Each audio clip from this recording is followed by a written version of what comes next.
You know, it seems to happen all too often with the WWE main roster. This week alone, I can't even begin to tell you how many people came to me and said, JD, there's a pay-per-view this Sunday night.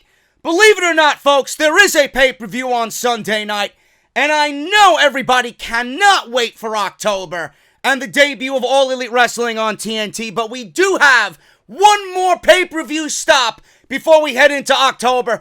This Sunday, Clash of Champions. I got all your news and rumors surrounding Sunday's pay-per-view, like Paul Heyman. Paul Heyman wants to push one guy on the Monday Night Raw roster to the top and do a slow burn on this particular superstar. Who is he? We'll talk about it today on the podcast. Who do I think is going to walk away with the Raw Women's Championship? Will it be Sasha Banks? Or will it be Becky Lynch retaining? What about Seth Rollins and Braun Strowman? I got it all, including an article from Deadspin that's going to open your eyes as it concerns Shane McMahon. I can only hope WWE listens to this particular article. All this, plus so much more, right here for Clash of Champions on Off the Script.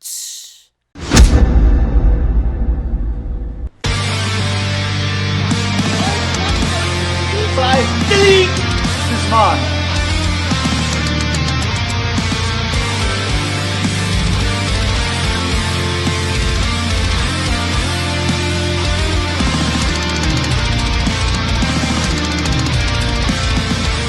Alive with it. People still did.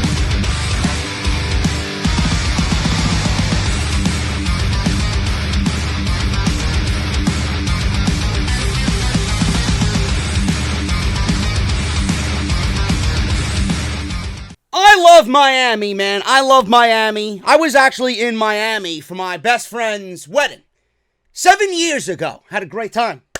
I was drunk out of my mind, but I had a great time. I think Miami's awesome. The beautiful cars, palm trees, the beautiful beaches, the beautiful women, scantily clad walking the beaches, cold beverages wherever I want, bang bros. Yes, those bang bros. WWE frequently holds shows in Miami. Miami's a big town for WWE. Florida in general is a big state for WWE. Can you imagine if WWE strolls on in to Miami at the American Airlines Center for Monday Night Raw, and Michael Cole is on the commentary desk announcing Monday Night Raw from the Bang Bros Center in Miami, Florida. Welcome to Monday Night Raw. We are live at the BBC. That one probably went right over your head. The BBC, starring Lexington Steele. I love it. World famous porn website Bang Bros has actually submitted a $10 million bid to rename the American Airlines Center in Florida an arena that WWE books its shows in during the year. Now, American Airlines has announced that it will not be renewing its contract with the arena when it expires in 2020. And Bang Bros is very keen on getting its name in the spotlights and on the billboards. They said this on Twitter: "We've officially submitted $10 million, a $10 million bid for the naming rights to the Miami Heat Arena. We wish to thank American Airlines for their past support of the Miami Heat. We intend to change the name to the Bang Bros Center, a.k.a. the BBC. Hashtag Bang Bro Cares." Both the Heat and the Bang Bros have become a staple of the city of Miami, with huge fans of each. It doesn't get more Miami than having the arena sponsored by Bang Bros. End quote. Imagine them filming in the luxury box suites, whatever they usually do. You got a Bella Danger walking by. You got Harley Dean walking by. Sign me up, bro. I'll come over, man. Now, unfortunately, given the nature of the Bang Bros material that you guys have, I'm sure, become so familiar with, it's unlikely that the National Basketball Association will be taking this offer very seriously, even though there is a $10 million bid in from the Bang Bros. I would love it. I would love it if we see Charlie Caruso outside the BBC just giving way from Michael Cole. And here's Michael Cole. Charlie Caruso outside the BBC with Seth Rollins, who's just making his way on into the Bang Bros Center. I love it. Oh, my goodness, man. Things in life that make you smile. This would be awesome. This would be awesome. What is also awesome is this podcast, man. 291. This is part number 1 for your Clash of Champions Sunday, Saturday, September 14th, 2019. Friday the 13th got to me, man. Friday the 13th got to me. No upload on Friday. And I want to apologize to everybody. I woke up. I had a massive headache for some reason. I don't know if it's stress related, if it's just my anxiety kicking in, or if I'm just downright depressed. I don't know. But I woke up, I had my coffee, and normally I down my coffee and I'm ready for a second cup within 5 minutes. And I didn't even finish half of a cup of coffee this morning. So I sat here, and I'm like, I have to get this podcast recorded. So I took a shower, and I sat here through most of the day just looking up notes and getting my shit ready. And I sat in front of this microphone, and I just couldn't find any motivation to record this podcast. And nothing went up. Nothing went up as far as wrestling-related content. And I apologize for that. I just couldn't find the motivation, man. I went to go lay on the couch. I fell asleep during Triple D with Guy Fieri. And I'm recording this now. It's 8 p.m. on a Friday night for Saturday. And I still don't even want to do it, to be honest with you. But I'm here and I have to get it done. It's going to be a busy weekend. Clash of Champions is the last pay-per-view stop before we get into the overly busy October month that's coming with AEW, NXT, the Fox debut for Smackdown. It's going to be crazy, man. But I want to apologize to you guys. I feel okay now. So we're going to go over everything with Clash of Champions. I got news and rumors as it pertains to some of the matches on the show Sunday night. We're going to give preview and predictions. So I am here. Thank you guys so much for your support. And we're going to get on with the show like we always do. And I want to start conditioning you guys for the upcoming October month. Next month, everything's changing. Next month, my schedule is changing for Off the Script and the weekly content that you see. I might as well talk about this now before we get into the Clash of Champions preview and predictions. Monday is going to be Raw. Tuesday is going to be the open day. Normally, Thursday is the open day. It's usually Thursday or Sunday, depending on how much news there is in the world of pro wrestling. Sometimes I take Sunday off. Sometimes there is a part 3 of Off the Script. But Sunday's show usually is the weakest of the shows. And with football on Sunday, I don't imagine Sunday being an overly busy YouTube day anyway with the NFL. But come October, it's going to be Raw. Tuesday's going to be an open day. Then we got Wednesday. And Wednesday is going to have NXT and AEW. I will be doing AEW that night on Wednesday. NXT, I will watch immediately after I'm finished with my AEW duties, and then we'll do the NXT review for upload on Thursday. So make sure you guys keep an eye out for that. Friday, obviously, Smackdown. Now, I could do Off the Script on Friday morning, and then Smackdown on Friday night. I don't know if I should double dip the uploads, or if I should just do Smackdown on Friday, and then save Off the Script for Saturday. I have 2 different ways I could do it. But right now, what I'm thinking is Friday Smackdown, Saturday Off the Script, and Sunday Off the Script, and that's it. We're going to keep it a 2-parter. We're going to keep it a 2-parter for Off the Script. That open day on Tuesday, I'm thinking, and let me know what you guys think, instead of mixing the AEW stuff in with the Off the Script stuff. Off the Script is usually just WWE, and if it's major enough, like groundbreakingly major enough, then we'll talk about it here. But I want to consolidate all the AEW stuff on Tuesday and do an AEW-only podcast with Off the Script on Tuesday. What do you guys think about that? So it's going to be a busy schedule. It's going to be a hectic workload. I know I can do it because I don't know any other way. But let me know what you guys think about all that coming up in October. But today, we got Clash of Champions, so we're going to go over that and keep it simple today right here on Off the Script. Make sure you guys follow me on social media, man, at JD from NY206. Again, that's at JD from NY206 on Twitter and on Instagram. Thank you guys for over 28,000 followers on Twitter and nearly 7,800 followers on Instagram. Thank you guys so very much. Let's keep those numbers rising. I'd love to get to 10,000 followers on the IG before the end of the year. Make sure you guys hit that subscribe button down below and turn on that bell for all notifications. If you guys missed any of my uploads this week, the usual, Monday Night Raw, Smackdown Live, NXT, you got 3 hours, over 3 hours, in fact, of content between those 3 podcasts. Then you got the gaming stuff. I got Super Mario Maker that I uploaded yesterday. Absolutely hilarious. If you guys want to see me rage with the little Italian Mario, you guys can certainly go check that out. It's 45 minutes worth of your time. And Man of Medan, a horror game where I have to make the right choices and make sure everybody on my team survives at the end of the game. So make sure you guys go and check that out. Some good stuff there as well. Everything you need will be linked down in the description of this very video. And if you guys want to show some extra appreciation on the show or for the podcast, you guys can certainly check out my Patreon page, patreon.com/JD from NY206. I don't give enough love to the iTunes people.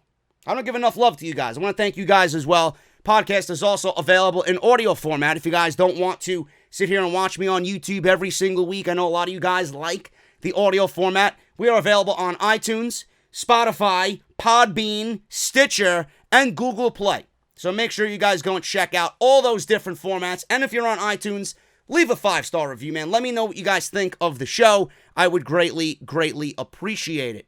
Make sure you guys check out my #1 sponsor here, man. You guys know the deal. You know them. You should know them just as good as you know your own mother, man. Harrys.com/script. I use Harry's every week. I don't know why you guys aren't.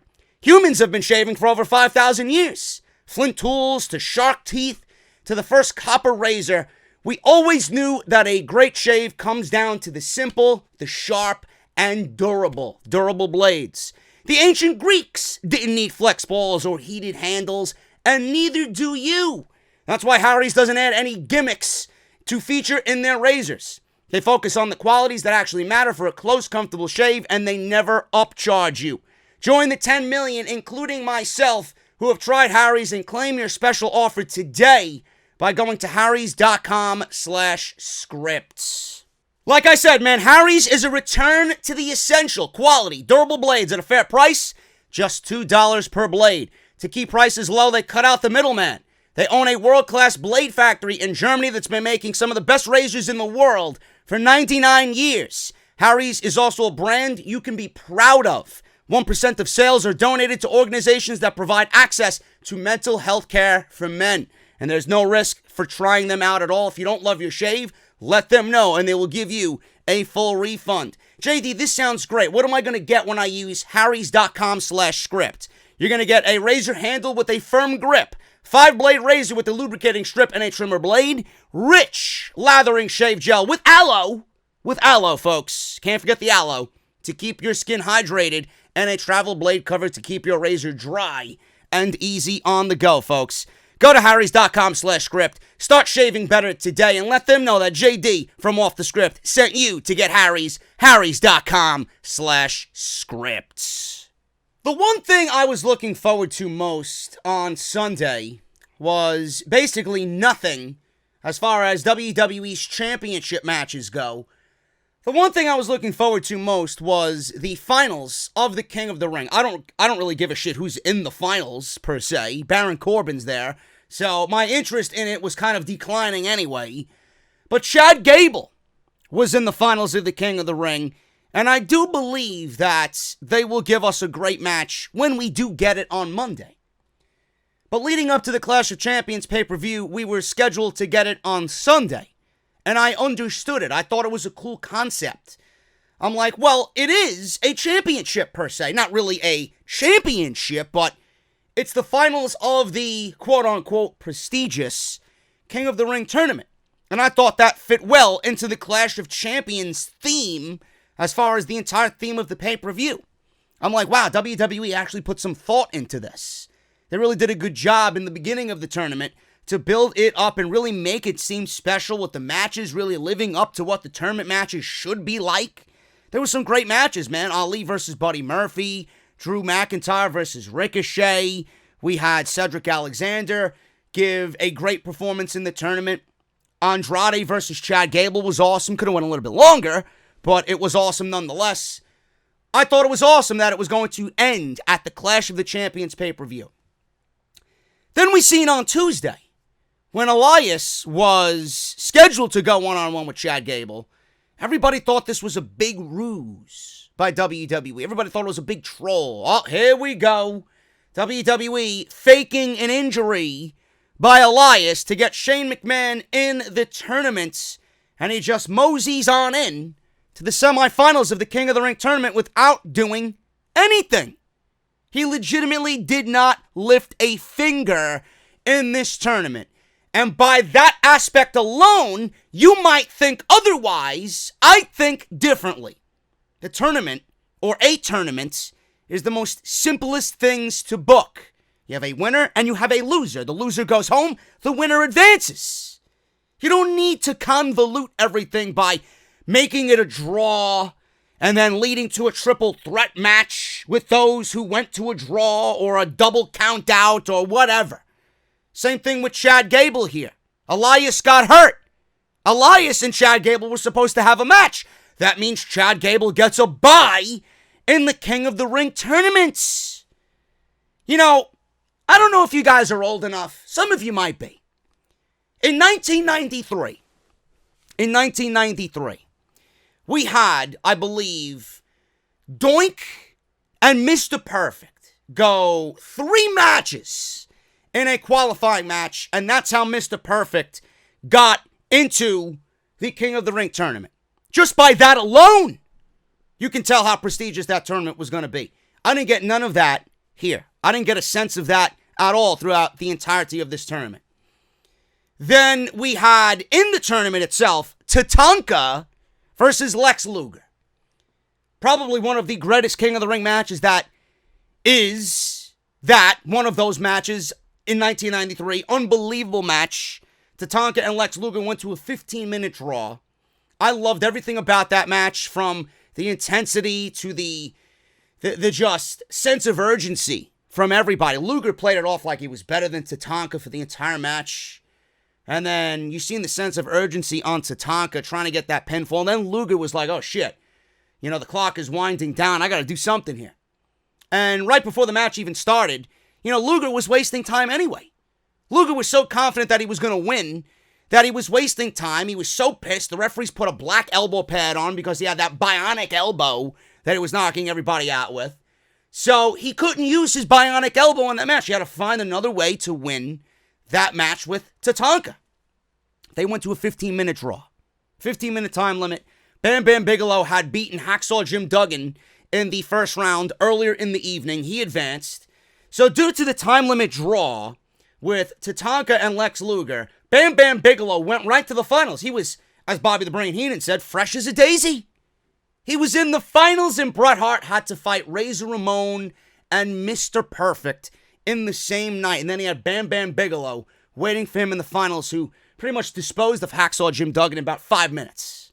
Not a sweat on that man's bald head. Rest in peace, Bam Bam Bigelow. We didn't get a triple threat match in the second round. I don't think WWE's mindset in 1993, or the mentality of anybody running that company in 1993, was like, oh, Tatanka and Lex Luger were pretty much a draw. Let's do Tatanka, Bam Bam Bigelow, and Lex Luger in a triple threat match, and then we'll find out who goes to the finals of the King of the Ring. No.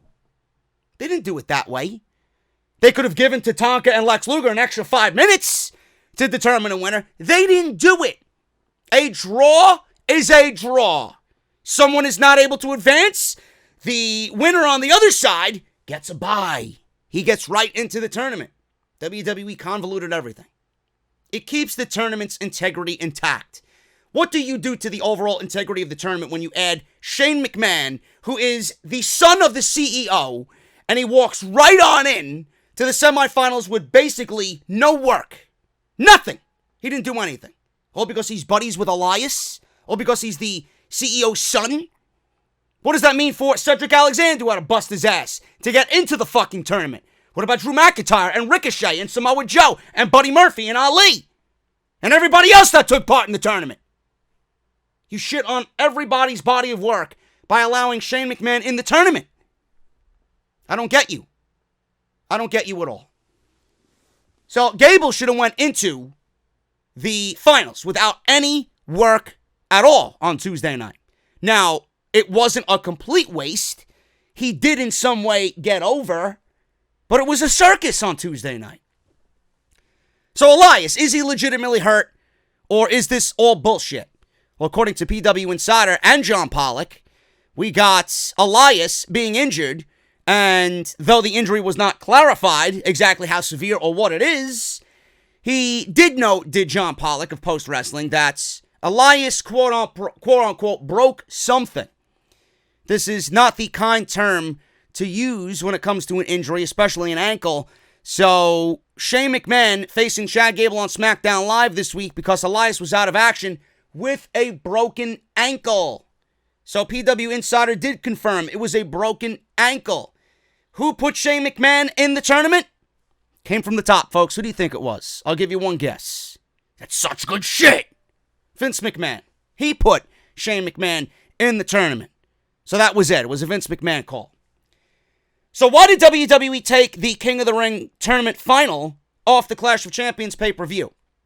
Well, the reason is the official change for the King of the Ring final match not happening at Clash of Champions anymore. Dave Meltzer clarified this, and he says this, and I quote, well, the card already had 12 matches if you included the King of the Ring final. So cutting one is a good idea. End quote. When did this stop WWE before in the past? Now they want to be mindful of how many matches they put on a pay-per-view. Believe me, I am very appreciative that WWE wants to not have a 6-hour fucking show. But for the simple fact that it actually made sense for them to put this match on the Clash of Champions card, I don't know why you would take it away. But yet we still have Alexa Bliss and Nikki Cross defending the god-awful, worthless Women's Tag Team Championships against Mandy Rose and Sonya Deville on this show. Why isn't that match saved for Tuesday night on SmackDown Live? And why isn't the King of the Ring finals happening at the pay-per-view? Can someone answer me that question? Or better yet, how about Roman Reigns and Eric Rowan not fighting for a championship? But that match is somehow on the show. And the King of the Ring is not. You know, the King of the Ring, you portrayed this as prestigious and such a career-altering moment, yet you do everything in your power to prove me otherwise. Why? I don't understand WWE sometimes. Actually, I don't understand WWE, period. But this is just mind-boggling to me. So if you guys were wondering why, that's the reason why, according to Dave Meltzer. It's a bullshit reason, and I'll give you the real reason. It's because they need something for a hook going into Monday night. So instead of doing it on Sunday where they're already loaded with championship matches, it might get lost in the shuffle. But then they got garbage matches on that show that could easily be saved for SmackDown Live or Monday Night Raw. And you could do the King of the Ring finals, which doesn't make any sense to me. But the reason why they're holding it off until Monday is to give you guys a hook to watch the show. And in the end, you're not going to give a shit. You're not going to watch the show because whatever is on Monday Night Football, I'm sure, is going to get your interest more so than the King of the Ring final. So that's that.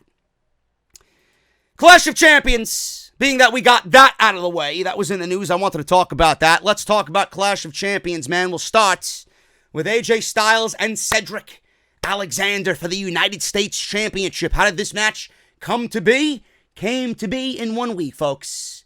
1 week. September 9, Madison Square Garden. Cedric Alexander faced AJ Styles for the United States Championship in a match that ended in disqualification because Luke Gallows who recently got called out by a woman on Tinder that he met in Singapore. Yes, this is legit information. And he gave her the runaround. He used her for a one-night stand, I'm sure. He says he's not looking for a long-term or a long-distance relationship, yet then he goes on his Facebook page and puts that he's in a relationship with somebody. He played this other one that he met on Tinder, probably a one-night stand while he was away. What does it say about the relationship that he's in now, right? So she called him out and blasted him all over social media. I guess it's one of those Me Too things, I guess, huh? Oh. Join the long list of fucking women that were used by pro wrestlers, honey. Anyway, Luke Gallows and Carl Anderson, they interfered in this match. Later that night, Alexander pinned Styles in a 10-man tag team match that featured Alexander, Rollins, Strowman, the Viking Raiders, Ivar, and Eric. Who? Oh, you mean Hanson and Rowe? Oh, those guys. Against the OC, Styles, Gallows, Anderson, Robert Roode, and Dolph Ziggler, everybody's favorite tag team. Said nobody ever. Styles was then scheduled to defend the title in a rematch against Alexander at Clash of Champions because Cedric pinned Styles. So that was that. Now, this match came about in 1 week. Actually, if you want to go back, Cedric was attacked by AJ Styles for no reason after or I think it was probably before the King of the Ring tournament match that he had. Yeah, he was attacked before the King of the Ring tournament match that he had in the quarterfinals, I believe. And then that kind of set up him to lose his match. And then it was all about Styles and the United States Championship, being that Styles kind of inflicted punishment to him that deterred him from winning the match. And then we got this instance on Monday Night Raw, September 9. I don't think AJ Styles is walking out of Charlotte, North Carolina without the United States Championship. This match came about in 1 week. So why would Cedric win in this instance? Also, you have to take into consideration, the OC have been booked like scrubs. They've been booked like losers. They were given the tag team championships, and then AJ won the United States Championship. They were, I guess, the most dominant stable on Monday Night Raw. And then when WWE realized, what are we doing? We don't want the titles on these guys. We just wanted to show them for a little bit that, yeah, we appreciate you, but all we wanted was for you to sign the dotted line for your 5-year extensions. Slavery. You're now a slave to the machine, Gallows and Anderson. But, Anderson has a hot Asian wife, and Gallows is making as much money as he's ever made in his entire life. So I guess it's all working out for them in the end, right? So there you go. You sold your soul to the devil. Open up your pockets. Vince is going to shove a lot of money in there so you don't go sit next to Cody Rhodes in AEW. So the OC were given the titles, and then they were immediately taken off of them and put on Rollins and Strowman. So AJ losing his title just based on that aspect alone, I just don't see it. Mixed with the fact that this match came about in 1 week, don't you want to build up some sort of story for Cedric to develop sympathy and maybe get some momentum underneath him and some fan support before he takes the United States Championship away from AJ Styles? I think that one would make a lot more sense. AJ is going to retain the United States Championship here at Clash of Champions. And if you want to read into this report from The Observer and Dave Meltzer, he's reporting that Paul Heyman is looking to give Cedric Alexander a slow push. A slow push. This might not result in a United States title win. In fact, I just told you it's not. AJ is going to win, I'm sure, through bullshit means. I'm sure the OC will interfere behind the referee's back. He will retain.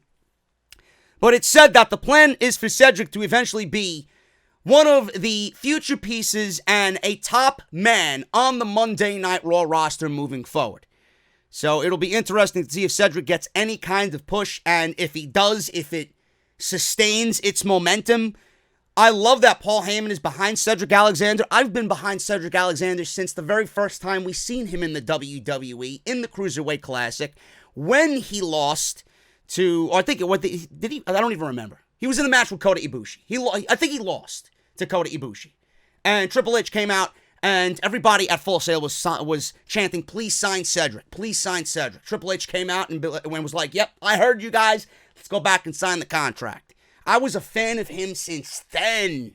And I was waiting for him to get an opportunity. I always seen Cedric as a guy that could easily be put on Monday Night Raw or SmackDown Live and challenge for a U.S. title or an Intercontinental Championship. I'm glad that he's finally getting his due.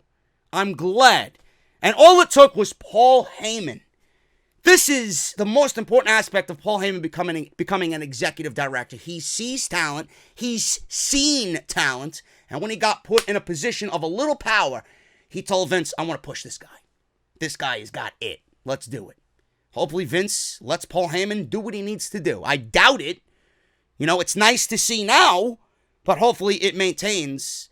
And we see Cedric slowly but surely climbing the ladder. And I hope that the fans get on him. I hope the fans really back him because he is fucking awesome. Now, going back to Monday and the close of Monday Night Raw was not supposed to be. It was not supposed to be. I had a very big problem with the close of Monday Night Raw. Stone Cold Steve Austin came out, and after that 10-man tag, which, by the way, was one of the lowest-rated main events in its quarter hour, in that third hour, the lowest-rated main events, one of the lowest-rated main events in the history of Monday Night Raw, in the history of that program for nearly 27 years. That is ridiculous. Absolutely ridiculous. So after the match, when Cedric pinned AJ Styles and got his match, which in its own right, I fucking hate. Yeah, let's pin the champion and then you get a title match. Okay, great. Instead of actually doing a real story and building up some real sympathy for him, they just wanted to get this match on the show. Sean Ross Sapp of Fightful Select says that WWE reworked the script and reworked Steve Austin's second segment on Raw this week because it was initially supposed to be a dark segment. He says, and I quote, some were saying that the Steve Austin closing segment that was closing was originally supposed to be a dark segment but got moved to the end of Raw towards the end of the show. End quote. So they closed out the show with Steve Austin and he toasted beers with all the baby faces and that was it. Now, you're probably wondering, JD, why did you have a problem with this? Because it took away from Cedric Alexander and him pinning the United States Championship. Before anybody could celebrate that Cedric just pinned the United States Champion, the glass was shattering again in Madison Square Garden, and it was all about Austin, and nothing about it was about Cedric Alexander pinning the United States Champion. Nothing. Now, I get this is a career moment for these guys. It's probably a career moment for Strowman and Cedric, who is probably elated right now that I'm in the ring sharing a beer with Stone Cold Steve Austin. This is a career highlight for me. I understand that. But what I'm saying is, why take away from that moment, and why not go off the air with the fans watching that as the last segment? Do you know what that does for the United States Championship? If so, it builds some sort of importance for the United States Championship. It says that WWE actually cares about the United States Championship, that Cedric just pinned its champion, and he's going on to the pay-per-view to fight for the championship now. Instead, we're getting a beer bash with Stone Cold Steve Austin. I didn't like that whatsoever. So that's what I had a problem with. You took away from Cedric, and you put it again on Austin, who overshadowed everybody in the middle of the ring, and everybody is standing in the ring next to Austin, elated like fucking goons. Oh, I'm sharing the ring with Stone Cold Steve Austin. Meanwhile, everybody in that ring will never even amount collectively to what Stone Cold Steve Austin was. It was all on Austin and not on everybody else. And in that ring, you just had someone who pinned the United States Champion, your Universal Champion is there, and your Tag Team Champions are there. How is that good? How is that logical? That's not caring about your future stars. That's focusing on the past and not giving a shit about the future. That's just the way I see it. AJ Styles is going to retain. Cedric has a lot more work to do. Alexa Bliss and Nikki Cross versus Mandy Rose and Sonya Deville for the Women's Tag Team Championships. I mentioned on my SmackDown review, if I was in charge, I would burn these titles and I would watch them go up in a flame of glory and I would look at the ashes, I'd piss on the ashes, spit on the ashes, and then laugh as these titles are no longer in existence. That's what I would do. That's what I would do if I was in charge of WWE. Get rid of the women's tag team titles. They are absolutely worthless in every sense of the word. When you look up the definition of worthless, you're going to see the women's tag team championships sitting next to that definition. Who do I think is going to win here? Well, if you go back to SmackDown Live and Mandy Rose cutting that terrible promo, Nikki Cross is ugly. And attractive men hold doors open for me, says Mandy Rose. Nobody likes Nikki Cross because she's ugly, and everybody loves Mandy Rose because she is beautiful. So what does this mean to me? Who wrote this shit? I'm assuming Vince McMahon wrote this shit because, just based off the verbiage alone, I could see it came directly from the top because one is blonde and the other is not really that attractive in the eyes of management, so I'm sure it came from the top. But what does it even mean? What does it even mean? So everybody hates Nikki Cross because she's ugly, and everybody loves Mandy Rose because she's beautiful. So what does that mean? I don't get the fucking issue here. The tag team championships and the match here that's happening on Sunday is built up over Mandy Rose thinking Nikki Cross is ugly? How is that developing any interest for your women's tag team championships? Man, that's scraping the bottom of the barrel to come up with a storyline. Yet the King of the Ring finals don't have a reason to be on this show. Yet we got this shit. I don't get it. So, we got Rose and Deville challenging for the titles. Bliss said that they did not deserve an opportunity. Cross accepted a non-title match, which Rose and Deville won. So they did beat the champions. Thus, we got this match. Then a title match was scheduled for Clash of Champions. And being Nikki Cross pinned Mandy Rose, I believe, on Tuesday, it is what it is. Do I see Mandy Rose and Sonya Deville winning the championships? No. I do not. Nor do I care if they do, but I do not see them winning the tag team championships. Alexa Bliss and Nikki Cross. I got one of two things I could say about this. One, I don't see Alexa Bliss and Nikki Cross losing the titles simply because WWE within a couple weeks is going to be debuting on Fox. I'm sure they want all their blondes in place. They want their blondes represented. They want their favorites represented when they move to Fox. So I can't see Alexa Bliss not being a champion going to SmackDown Live. But I do think that these titles are that worthless. This division is pretty much non-existent. And if WWE wants to hold off, I don't see what the point is. You know that Alexa Bliss and Nikki Cross are eventually going to come to a breaking point, and it's going to make Alexa Bliss into the heel that she's always been, and it's going to get Nikki Cross over. That's the reason for this pairing to begin with. Pair her with Alexa Bliss. Make believe everything is going right. And then when the turn comes, however it happens, maybe Nikki Cross is attacked by Alexa Bliss because they lost the titles in this instance. Maybe Nikki snaps on Alexa and we get a feud between the two and it gets Nikki Cross over. The breakup is coming. I cannot see this lasting forever.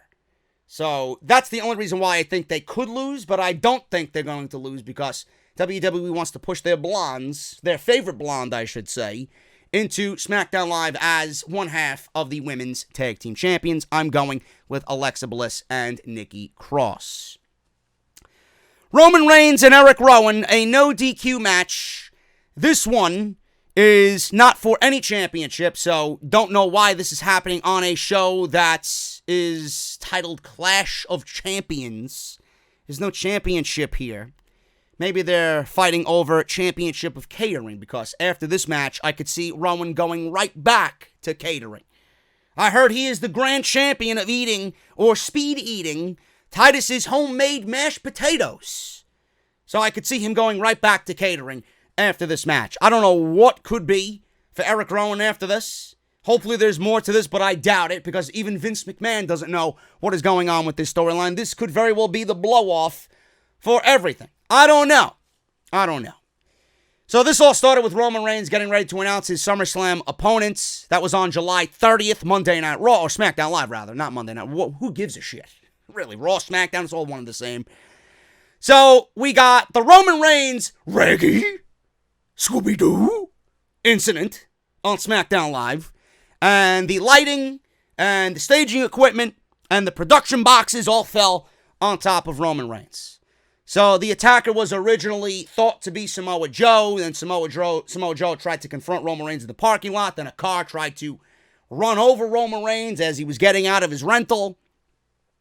Buddy Murphy then became a witness and a suspect to this. He was spotted in the background.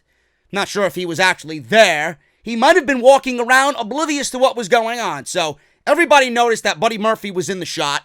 So WWE probably had no intention of using Buddy Murphy in this thing, and they had to. So it might have been, and I would be a betting man and say that Buddy Murphy was in the right place at the right time because he got a damn good match out of Roman Reigns, and he got some spotlight on SmackDown Live, which we haven't seen him since he lost in the King of the Ring. I hope that changes. He went one-on-one with Roman. Great match. And Buddy Murphy then became a non-witness. He was out of it. And then Reigns was forced to face Murphy, and Murphy revealed that the attacker was Eric Rowan. So Murphy said the attacker was Eric Rowan. So on the SummerSlam kickoff show, Rowan attacked Murphy, and then we get Daniel Bryan and Buddy Murphy. Buddy Murphy beat Daniel Bryan. I don't know how you have a great match with Roman Reigns and then beat Daniel Bryan and then not be put on SmackDown Live after that. Unbelievable. So in the end, it was Eric Rowan who came out and revealed that he was the attacker. We had additional footage shown that Rowan was the attacker. He was in the frame. He was pushing over the equipment. This caused Bryan and Rowan to split for now. And Bryan says he hates lying. And he split with Rowan because he hates liars. Match between Reigns and Rowan was scheduled for Clash of Champions. They brawled on SmackDown Live. We got the match on Tuesday. Then it was made after the big brawl that happened on Tuesday. It got made into a no DQ match. So we seen the match happen on Tuesday, and they better have something better than what they did on Tuesday planned for Sunday. Because then, why would anybody care? Why would anybody care? I'm still here thinking, Rowan came out to crickets on Tuesday night. I can't see them pushing Eric Rowan at all. Unless he's just a means to an end here. I hope so. I hope someone else is involved in this shit. Because this is lame. This has to be one of the most disappointing, just overly stupid storylines that WWE has adventured in quite some time. And who do you think is going to win here? You think Roman Reigns being on the cover of WWE 2K20 is going to go into a storyline where he's being attacked and someone's trying to attempt murder on Roman Reigns? You think he's going to lose? The answer is no, folks. Rowan is fucked. Whether we see Daniel Bryan in this instance, I don't know. But Roman Reigns is going to beat Eric Rowan. It was fun what they did on Tuesday. Hopefully they could duplicate that on Sunday. But it's going to be very difficult to get anybody to care after we've seen the majority of what we're going to see on Sunday on Tuesday. Roman Reigns is going to beat Rowan, and that's pretty much the way it's going to be. Becky Lynch and Sasha Banks singles match for the Raw Women's Championship. Now, this one, I want to say is predictable, but when it comes to Sasha Banks, I don't think WWE has any idea what they want to do with Sasha Banks. I don't think WWE has any care for Sasha Banks at all. They know that they need Sasha Banks, and they need Sasha Banks in the worst way possible. That doesn't mean they want to push Sasha. All they know is they need to push Sasha because the Raw Women's division is downright abysmal at this point. So is the SmackDown Women's division, but both of them are god-awful. Now, I don't know what you think about Becky Lynch. Some people like Becky Lynch. I like Becky Lynch. I think she's awesome. But WWE has failed Becky Lynch as far as getting her a quality opponent that's on her level. They gave us Lacey Evans, and they gave us Natalya. Lacey Evans because it fits right into their blonde agenda. They went from one blonde in Charlotte and Ronda Rousey to another blonde in Lacey Evans. They had to continue the blonde agenda for Becky Lynch. So she got rid of Lacey Evans. Then we get Natalya at SummerSlam. And the only reason why we got Natalya was because SummerSlam took place in Toronto and Natty is Canadian. So you can see that WWE really gives a shit about Becky Lynch's Monday Night Raw Women's title reign. Then we get Sasha Banks coming back after SummerSlam.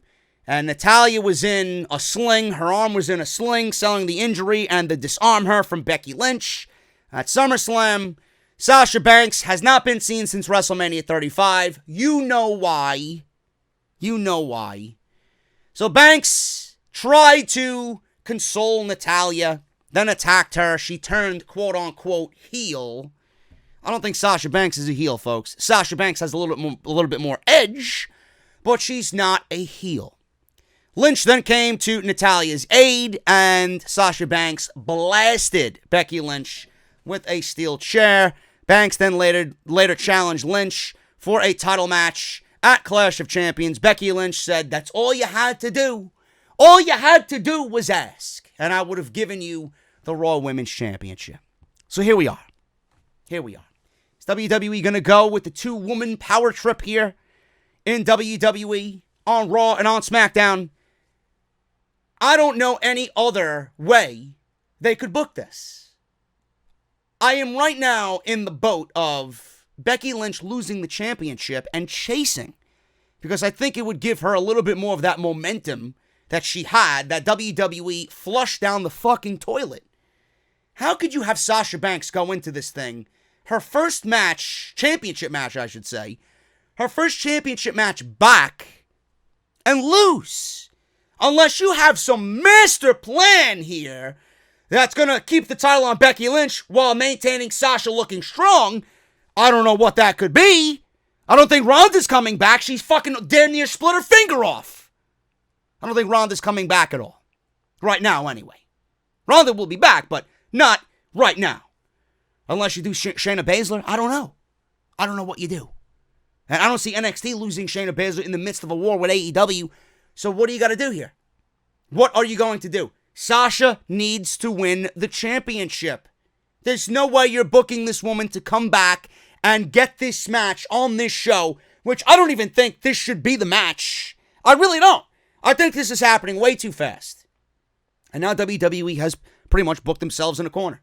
There's no way Sasha Banks goes into Charlotte and loses this match. There's no way. She needs to become the Raw Women's Champion. How are you going to build this woman up as a quote-unquote badass heel and do everything that you've done, turn Bayley quote-unquote heel in the process, and then have her lose and waste everything that you've done on television? Doesn't make sense to me. Sasha Banks is going to win the championship. WWE might find some weird way to keep the title on Becky and continue this on into Hell in a Cell. But there's no way you can have Sasha Banks go into this and lose in any way, shape, or form. I'm going with Sasha. I'm going with Sasha as the new Raw Women's Champion. I think it would do Becky Lynch so much better to be in that chase position and build that momentum up that WWE, like I said, ruined coming out of WrestleMania. So that's what I'm going with. I'm going with Sasha Banks here over Becky Lynch for the Raw Women's Championship. Bathroom break. Shinsuke Nakamura versus The Miz for the Intercontinental Championship.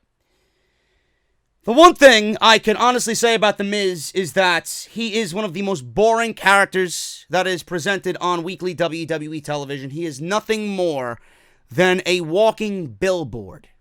He's nothing more than a walking billboard. He's a walking billboard for his Miz and Mrs. reality TV show that is not that really, it's not that entertaining at all. It really is just one of those shows that is just eye-rolling. WWE thinks that they're catering to this small, minuscule niche audience, and it's doing any favors for them whatsoever. Yeah, it branches them out into the entertainment aspect of why they're sports entertainment, but you're ruining every ounce of credibility The Miz had built up for himself. He went from being one of the most badass heels, one of the most respected heels in WWE, to a babyface that got shit on by Vince McMahon, and now he is absolutely deplorable as a babyface. And by that, it comes with a huge price. Everything about The Miz is boring. Everything.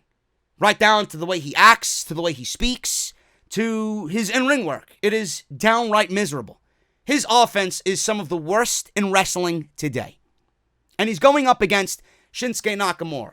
So this was supposed to be Ali versus Shinsuke Nakamura. I'm not sure if you guys remember, Ali beat Nakamura on SmackDown Live, which everybody thought was going to get Ali a championship match at this pay-per-view. That happened about a month ago.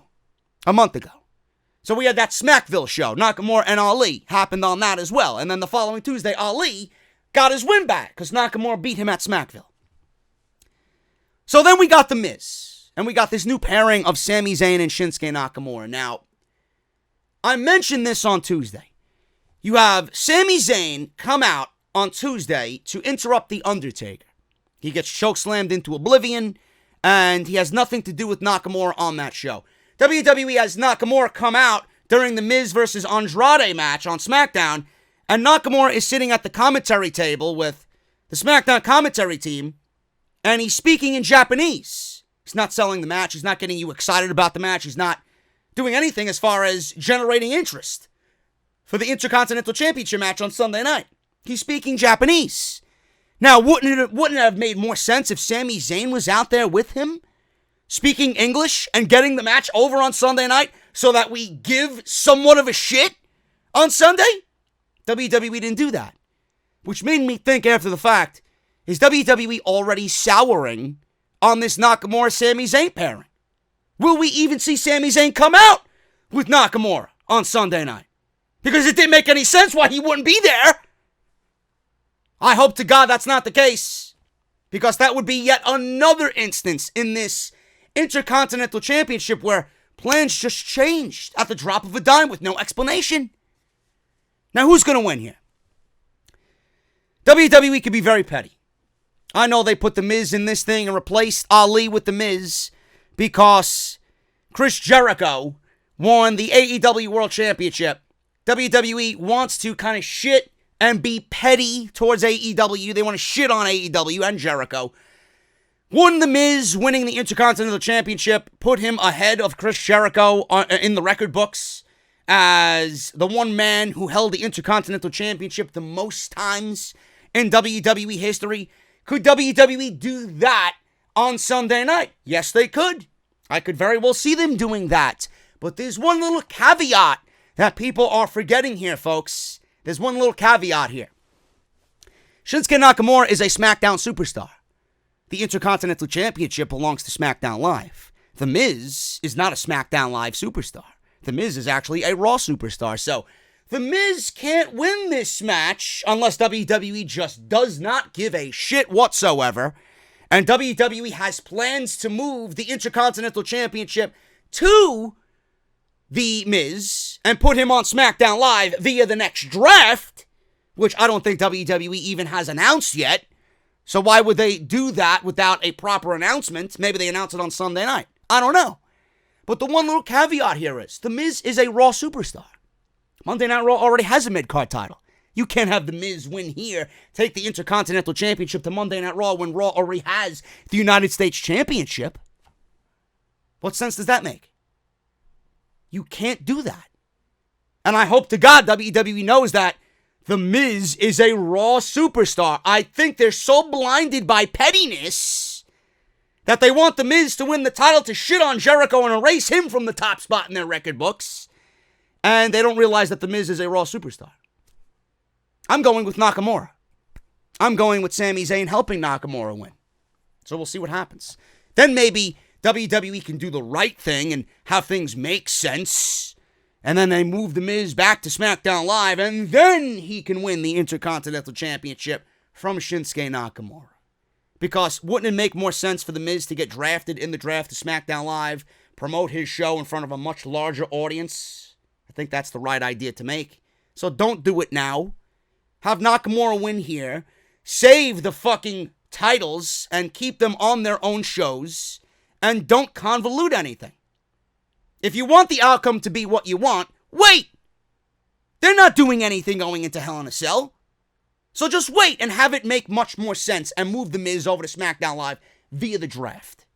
That's all I have to say about that. I'm going with Nakamura. I think he wins because of Sami Zayn, and that will propel The Miz to get another rematch at Hell in a Cell and then win the title there when it makes more sense and he is a SmackDown superstar. Drew Gulak versus Humberto Carrillo versus Lince Dorado. This might be the pre-show match. Now, WWE has 11 matches here. The pre-show is 1 hour. I could see them doing 2 matches on the pre-show, saving the main show to be 9 matches only. I think that would be great. Because if I'm sitting here on Sunday night at 10:15, 10:20 doing a review, I will be a very happy individual. But I'm going with Drew Gulak, man. I don't watch much of 205 Live anyway. And we have news on 205 Live that I think I'll talk about here because it makes no other sense for me to talk about it tomorrow. So we'll talk about 205 Live. Triple H has confirmed, I believe. Now take everything here with a grain of salt. But Triple H has all but confirmed that 205 Live is going to be integrated into NXT. Now, Triple H recently spoke to Newsweek, which I would say is a pretty reputable publication, and he went in depth about 205 Live and how it fits into the WWE's overall plan. He called them, quote-unquote, an island, and admitted that they've been lost in limbo. Triple H might say that they're lost in limbo, but WWE did not give a shit about the Cruiserweights or the 205 Live gimmick from the very get-go. They didn't give a shit. I remember during the 2016 draft when they highly hyped up and touted the Cruiserweights moving to Monday Night Raw and then being exclusive to Monday Night Raw. They ruined every aspect of the Cruiserweights on Monday Night Raw. They didn't give a shit. Cruiserweights were out there in 2-3-minute matches. They put 6-man tags on every week, 8-man tags. How can you get those 8 guys to get themselves over in fucking 2 to 3 minutes on Monday night? That's what their mentality was. Oh, they're not going to get over. They don't really fall into line of what we want on this show. Let's just put them out there because now we're in bed with this concept. So we got to do something with it. Then 205 Live was created. And they were taken off Monday Night Raw and they were given their own show. If WWE from the beginning actually gave a shit, instead of Triple H admitting they were lost in limbo, WWE would have given these guys the opening spot on the show or the opening spot at the 9 o'clock hour to build some difference on the show, to make the shows feel different, to give Monday Night Raw a sense of wrestling. Because these guys, with the way that they work and the way that they can work, would have gotten themselves over based on work rate alone. That's when they had the Alis and the Murphys and the Cedric Alexanders and the Brian Kendricks. You know? Drew Gulak was around. All those guys, they could work their ass off. WWE didn't give a shit. Those guys, if you put them and gave a shit about them on Monday Night Raw and you put them in 10, 15, 20-minute matches for the Cruiserweight title, right? Tag team matches that really gave you a sense of why the Cruiserweights are so special. They would have gotten over based on work rate alone. People would have been more excited to see them on a weekly basis. People would have identified with them a little bit more. People would have known who all these guys were instead of sitting on their hands and knees, not giving a shit. So they're not lost in limbo. WWE just didn't give a shit about them from the very beginning. He then said fans should expect to see them move towards the NXT banner. He says this, and I quote, "You'll start to see 205 Live, I can't even speak. You'll start to see 205 Live begin to kind of merge into NXT. I think it always existed as an island onto itself a little bit, and it's become lost in limbo. You'll begin to see it move towards the NXT banner and the talent there. We've got a lot of talent for them to begin to compete either open against anyone or in the Cruiserweight division, but that title will sit under the NXT brand, and it's going to be more meaningful. It creates more opportunities for more people. As for Raw and SmackDown, it's an open division for them. When you're on both shows, everybody's competing against everybody." So there were reports earlier in the year that 205 Live's future could be canceled. And Triple H is saying that the Cruiserweight title will soon exist on the NXT as an exclusive championship to the NXT banner. Now it appears the 205 Live superstars will be splitting up and moving to NXT. So that's the case with that. 205 Live seems to be ending very soon. I think this is a good move, especially when NXT needs 2 hours. I think if you have that title on that brand, on that show, and you need content to fill for 2 hours, I think it's great because you could use them instead of overexposing talents on NXT, which means WWE can still have somewhat of that mentality of keeping certain guys off the show for a week or two, use the Cruiserweights in the 2-hour program, so we don't need to see Velveteen Dream more than we want, or Adam Cole, or the Undisputed Era, or Matt Riddle. So I think it's great. I think this is awesome. Now, what I originally planned is that WWE could move these guys to Monday Night Raw and do exactly what they're doing here for NXT, but on Raw. I don't think that's going to be the case. I think these guys, if you want them to be, in the spotlight, put them over on Monday Night Raw. Do the 15 minute matches on Monday Night Raw. Get these guys over. Let them get over by their work rate. They will get over. Instead of shitting on these guys and just saying, they're not really all that important. I don't give a shit about them. I know at least with Triple H taking over and them being in Triple H's hands, that the title is going to feel more important than it does now, and these guys will feel more important than they have been being Plan B for SmackDown Live. When people want to go home, nobody's sitting there in the arena watching 205 Live. These guys are wrestling in front of half-empty arenas. It's not fair. Which is also a good thing with them moving to NXT. They will be in front of an audience that is invested. They're going to be in front of an audience that loves this type of shit. So they're going to be appreciated more. They're going to be a little bit more hungrier, I would say. And they're going to be in front of the right people. They're going to be more over than they have ever been. And that's something that I think a lot of people in the community have been crying out for. So I think this is a great move. Hopefully it comes to fruition. Nothing is really confirmed yet, so please take this with a grain of salt. But I think this is going to be a good move. As for the Cruiserweight Championship on the Clash of Champions pay-per-view, I don't think Humberto Carrillo is going to win the title, and I do not think Lince Dorado is going to win the title. I don't see why you would take the title off of Drew Gulak. Why? If you want Gulak to lose the title, I don't think it's to Humberto Carrillo or Lince Dorado, at least not yet. They've put a lot of stock in Drew Gulak. They've built him up to be really great. You know, this was a great summer for Gulak. Why would you take the title off of him? There really is nobody better than Drew Gulak in that ring right now on that brand. So if you want your 205 Live division to be merged into NXT and you want it to be at its strongest when you go live, then Drew Gulak is the guy that you got to keep the title on. I'm going with Gulak. He's going to retain, and he's going to walk out as the Cruiserweight Champion. Guys, we're going to finish this Clash of Champions preview and predictions in just a little bit. I got to shout out my fine friends over at Audible, audibletrial.com/offthescript. Make sure you guys go check them out.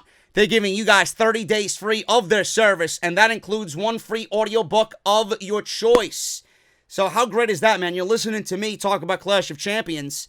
You're going to go to audibletrial.com/offthescript. Audible is going to give you 30 days free, and as a thank you for just signing up, which, by the way, you're not going to be charged or billed in any way, shape, or form.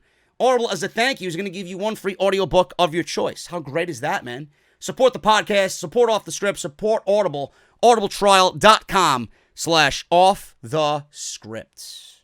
Let's wrap this up, man. This Clash of Champions pay-per-view predictions. Oh, JD, why are you so negative about the WWE, man? Social media cretins. I'm not sure if you realize that NXT is under the WWE banner. Am I negative against WWE on Wednesday nights? The answer is no. So when the shows are bad, I'm negative. When the shows are good, JD is positive. Wow. I just blew your minds there, folks. Nobody wants to watch me on Wednesdays because it's NXT.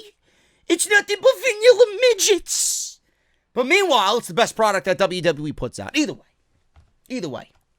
Continue to talk. Continue to build your agendas around me. I am positive when the shows are good. Doesn't take a scientist to figure that one out, folks. Moving on, man. We got the New Day, Big E and Xavier Woods, who we have not seen on WWE television because the Revival and Randy Orton have taken them out of commission per storyline. They're going up against the Revival, Scott Dawson and Dash Wilder for the Smackdown Live Tag Team Championships. Scratch my beard here, man, and put on my thinking cap. Scratch my head a little bit. Oh my God, JD has hair. Folks, the Revival are a Raw tag team. Have you figured this one out yet? Do you even realize that going into this match? Did they even mention this on commentary? The Revival are a Raw tag team. Why would they win the SmackDown Live Tag Team Championships? Doesn't make any sense unless you're going to do this again at the Hell in a Cell pay-per-view.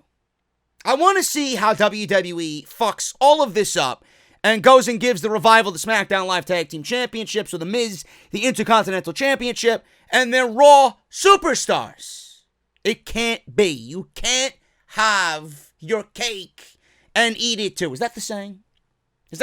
I might have fucked that up. Either way, they're a Raw tag team. Can't do it. I'm going with the New Day based on that fact alone. Now, I did hear some people on social media say, well, the New Day could drop the titles to the Revival here, and that would give the Kofi Kingston versus Randy Orton match for the WWE Championship a little, I guess, a little fuel. And we could be looking at, realistically, Randy Orton and the Revival as this three-man power trip on SmackDown Live. But Randy Orton is employing two Monday Night Raw superstars. Can't do it, folks. I'm going with the New Day. I'm going with the New Day to retain, and I'm going for the New Day to go into Fox as its tag team champions. Simple as that. I don't know what else you want me to say. Now, the storyline here has been actually very fun. This was one of the better things on WWE TV leading into this match. We had Randy Orton targeting Kofi Kingston's family. That was at SummerSlam, and that resulted in both men being counted out. Just some news and notes here on everything that I took, just to keep you guys up to date on everything. The New Day, with Big E and Xavier Woods, they faced Orton and the Revival, Kofi as well, in a six-man tag. And Orton performed an RKO on all three members of the New Day. On the following edition of Monday Night Raw, Big E and Woods faced the Revival in a non-title match, which the New Day won by disqualification because of Randy Orton. Kingston came to the save, and Orton attacked Kingston while the Revival and Orton temporarily injured Woods' leg. Then the following week, Orton threatened Kofi Kingston's family. Big E were scheduled to defend the titles with Woods against the Revival, and that had to be held off until the pay-per-view. So we had both Xavier Woods and Big E taken out, with Kofi Kingston being the only one on TV of the New Day to build towards his match. I can't see, just based on the Monday Night Raw aspect, I can't see the New Day being off TV with barely any build, losing the tag team titles here. They haven't even told any story outside, well, the Revival and Randy Orton took out both Big E and Xavier Woods. Why would you do that to the New Day? I don't get it. I'm going with the New Day to retain, and then we're going to flip the script, and we're going to do Kofi Kingston losing the WWE Championship to Randy Orton. I just can't see it.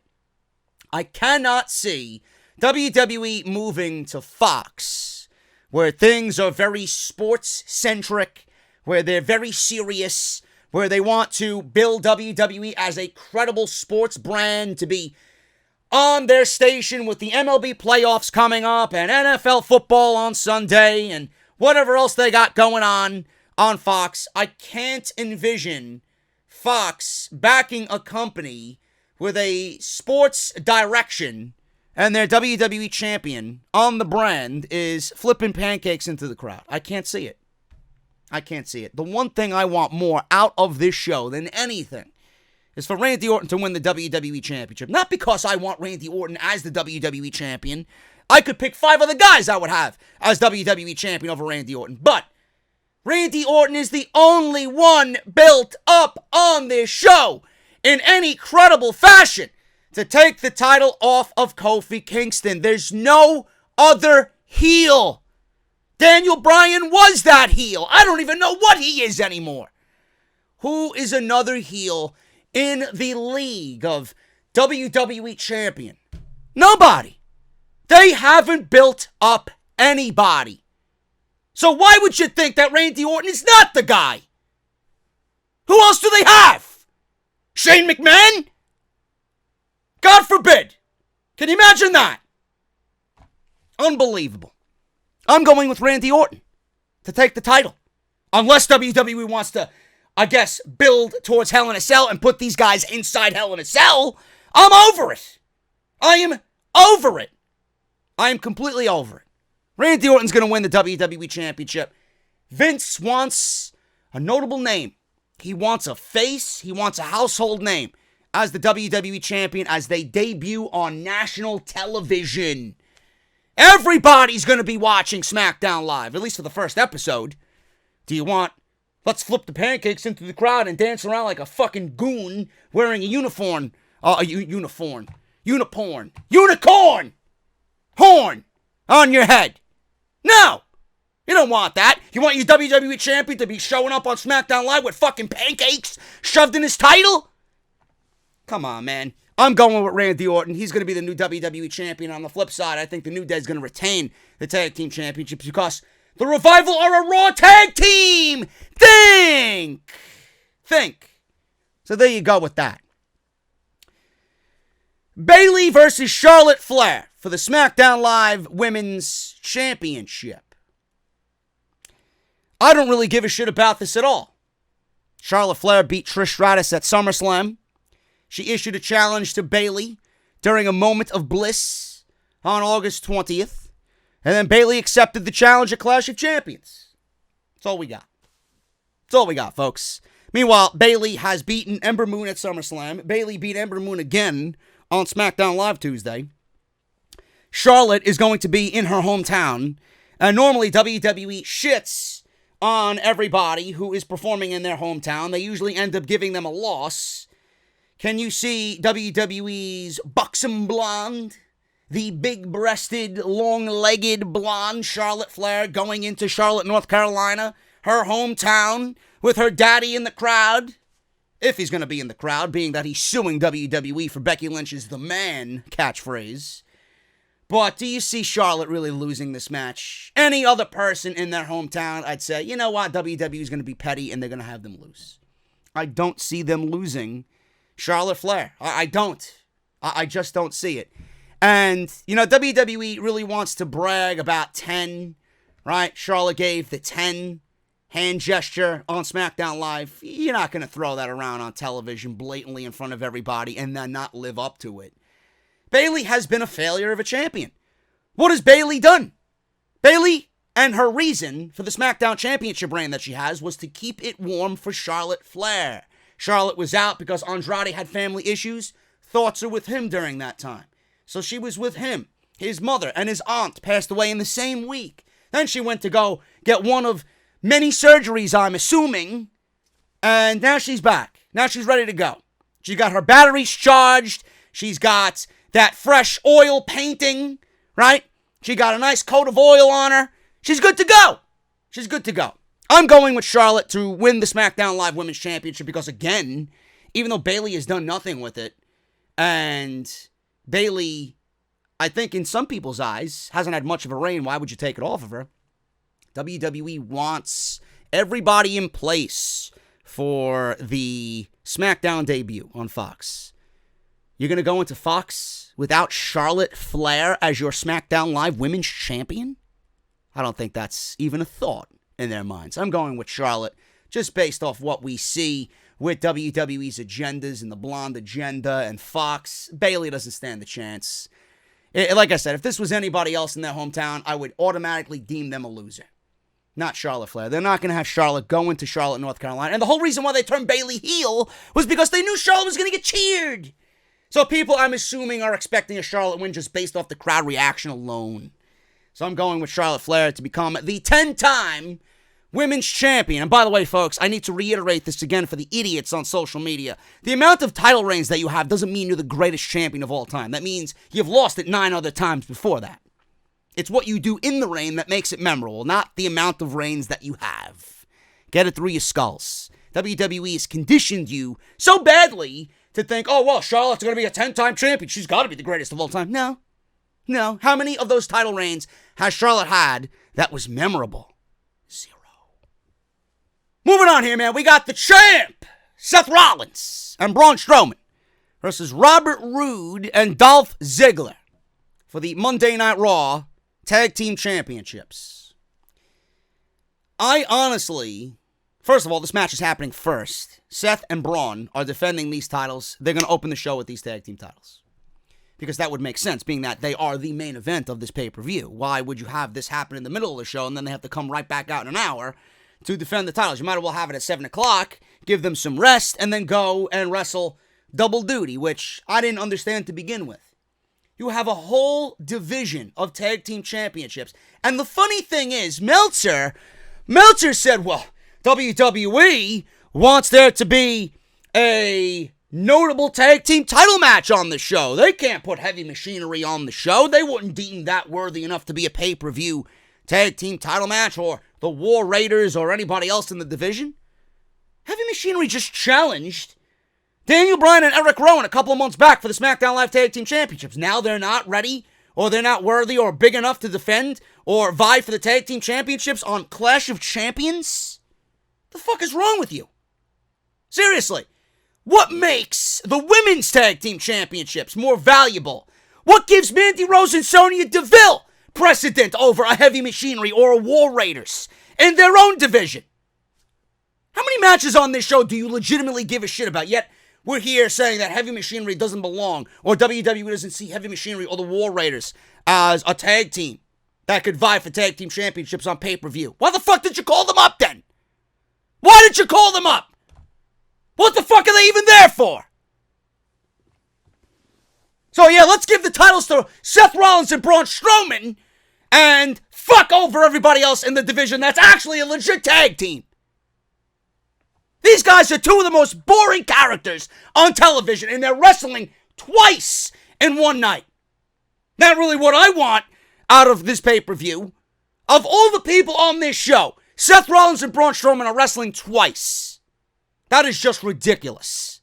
I don't know why, with this roster that you have between both brands, why anyone is wrestling twice outside of a fucking tournament concept. Robert Roode and Dolph Ziggler. Paul Heyman is apparently a fan of Robert Roode. I've been a fan of Robert Roode ever since he stepped foot in WWE and NXT. One of the greatest heels in recent memory down in NXT. WWE turned him babyface because his theme song was too over. That's the logic these people have. Then he went through transitions, he went through mustaches, he went through tag team partners. He was with Chad Gable, and they were finally starting to look like a fucking tag team. They broke them up.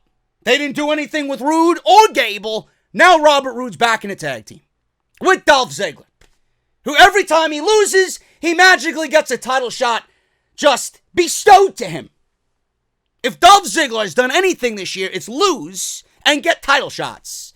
So if you want to get a title shot, folks, you know what to do. Be a loser. Be a Dolph Ziggler in WWE. Tag team championship match is happening between two teams that aren't even tag teams, which pisses me off, but the simple fact that they're using it as a vehicle to develop some sort of conflict between Braun Strowman and Seth Rollins is utterly pathetic. Now, what are they going to do here? Braun Strowman and Seth Rollins, I can't see holding the tag team championships if they're fighting for the Universal Championship in the main event. The right decision here in this moment, I don't think any of this is a right decision, but the right decision here would be for Robert Roode and Dolph Ziggler to win. There be some miscommunication between Seth Rollins and Braun Strowman. Do not turn Braun Strowman into a heel. Do not give the fans any reason to boo Braun Strowman. Because I don't know what good that would do for anybody. If someone needs to be a fucking heel, it's Seth Rollins. Because this guy is just insufferable in his current role. So let the fans choose who they want to cheer for. Let them go into the main event and let them have fun with it. If they want to cheer Braun Strowman, let them cheer Braun Strowman. If they want Seth Rollins, let them cheer Seth Rollins. Robert Roode and Dolph Ziggler win this match. They win the Raw Tag Team Championships. And you know what? How about you have them go in as champions at the next pay-per-view and defend them against a War Raiders? Because Roode and Ziggler are veteran enough to gain some heat and get that onto the War Raiders where they could look good and the fans would actually give a shit about them. Seriously. I could go on and on about what to do with the tag team titles in the tag team division. I don't know what they're going to do come the draft, which is not confirmed yet, but with AEW adding LAX, I know what they're going to be called, by the way, and I can't say that here because it's secret. I don't want to reveal anybody's spot. I don't want to go out there and blow their spot or, ruin the surprise for what's happening when they make their debut on TNT, as I'm predicting as Jericho's tag team partners on that first night in that six-man tag against Omega and the Bucks. But with their tag team division, WWE obviously is in dire need to get this shit right. And I don't think they will. But the first step to doing something that makes sense here is give the titles to Roode and Ziggler, have them feud with the fucking War Raiders on Monday Night Raw over the tag team championships, and there you go. There you go. As far as Seth Rollins and Braun Strowman, That's your Universal Championship match. Let the fans choose who they want to cheer for. Don't make one blatantly babyface and one blatantly heel in this match. Give them some conflict, but don't toe the line more so towards heel for Braun Strowman.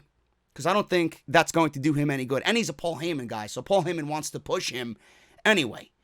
So, outside of us not giving a shit and outside of this garbage not making sense, Roode and Ziggler will win. Seth Rollins will retain the Universal Championship. And I want to see how good Seth Rollins really is. We know how good Seth Rollins can be. He gave us a great match with AJ Styles. He gave us a great match with damn near everybody on the roster. Right? He gave us a great match with Brock Lesnar. So I want to see how great he is. This match is either going to show us how great Seth Rollins is, or it's really going to expose how terrible Braun Strowman is. So I'm very curious to see what happens with these two in the Universal Championship match in the main event. Seth Rollins wins. Do we see a Fiend? A Fiend appearance at Clash of Champions? The answer is yes. They're going to have to sell you on something leading into the pay-per-view. If it doesn't happen on Sunday, we're definitely getting him on Monday, but he wasn't on Monday, and he wasn't on Tuesday. He wasn't anywhere near these Madison Square Garden shows. He was in a fucking dark match, beating the B team at the end of SmackDown Live, in front of a half-empty arena. That's what you do with the Fiend character? You couldn't do anything more than a fucking B team squash match in a dark match after the show went off the air. I think we see the Fiend. He gives the mandible claw to Seth Rollins, and that's pretty much it. That sets up the Hell in a Cell match for them two at Hell in a Cell. And that is your Clash of Champions preview and predictions. 11 matches. I'm assuming and guessing that 2 will be on the pre-show. That will probably be the Women's Tag Team title match and the Cruiserweight Championship match. And we have 9 matches for the main show. That's that. Hope you guys enjoyed. Let me know what you guys think down below. And if you enjoyed anything that was mentioned here, I would appreciate a thumbs up and a subscribe, man. Thank you guys so very much for all your love and support on the podcast, on the channel. Make sure you guys check out all the other videos that you might have missed. Linked down in the description below. Go and check all that stuff out. Harrys.com/script for your $13 value trial set. Audibletrial.com/offthescript for your 30 days free of their service and 1 free audiobook of your choice. Patreon.com/JD from NY206. And I will see you guys right back here tomorrow with more Off the Script on Sunday, and then the pay-per-view review live Sunday night after the show goes off the air, man. Thank you guys so very much, and I'll see you right back here for part 2 Sunday of Off the Script. See you then.